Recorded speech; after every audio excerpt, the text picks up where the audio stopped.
This is the first installment in a series of essential bluegrass licks. And today we're going to look at a lick that was passed down through Bill Monroe. I've heard it on Don Reno recordings. And so let's go ahead and get started here. I just played 9-pound hammer and you heard the lick in there. So this is it. This is the one that we're going to be doing. Once again, fast. So let me break it down for you now. This is a good lick for bluesy type songs like 9-pound hammer, Sitting on Top of the World, those kind of songs. Hard driving bluegrass tunes. So what you're going to do is you're going to put your finger on the 3rd fret of the 4th string, your middle finger, and then you're going to put your index on the 2nd fret of the 4th string and hammer on to the 3rd. So it's like this. So 3 and then 2 to 3. And then open. And then your last note is your 3rd string open. So let's do this again. So 3rd fret of the 4th string, and then hammer on from 2 to 3 on the same string, and then open, and then 3rd string open. So when you put this together, and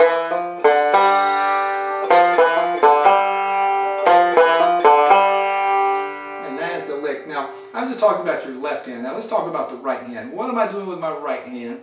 I am playing the first note with my thumb, and then the next note I'm playing with my index finger, like that. So the hammer on is with the index finger, and then back to your thumb, and then the index plays the 3rd string open. So it's this alternating pattern of thumb, index, So once again, thumb, index, index. Now also at the very end of 9-pound hammer, I did a fancier variation on this one, which you will also hear, that sounds like this. Kind of a neat little sound there. So what I'm doing now is I'm starting on the 3rd fret once again, and I'm doing pull-offs. I'm doing a 3 to 2 pull-off on the 4th string, and I'm doing it twice in a row.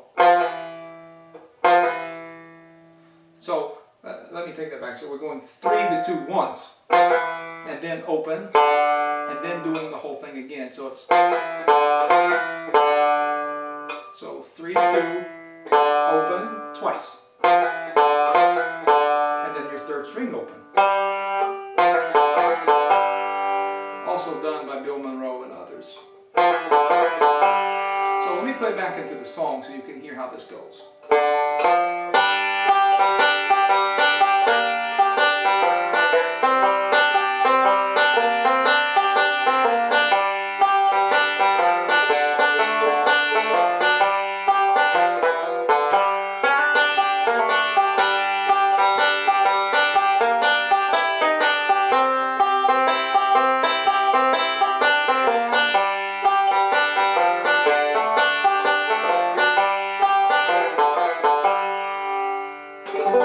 There you go, your first essential bluegrass lick. Now on to the most important part of learning a lick, and that is how do you put it to use, once you get the mechanics of it down. And this particular one works great over 2 measures of G. So if you have something, I'll vamp a little so you can hear how this might sound.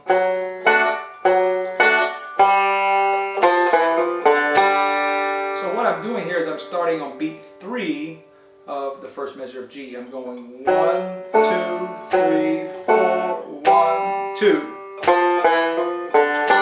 Letting it ring, and that completes 2 measures of G. Once again, 1, 2, ready, go. You could even do the other one, which is fancier, and that would just take up 2 measures as well, but you can start it right on beat 1. You could go 1, 2,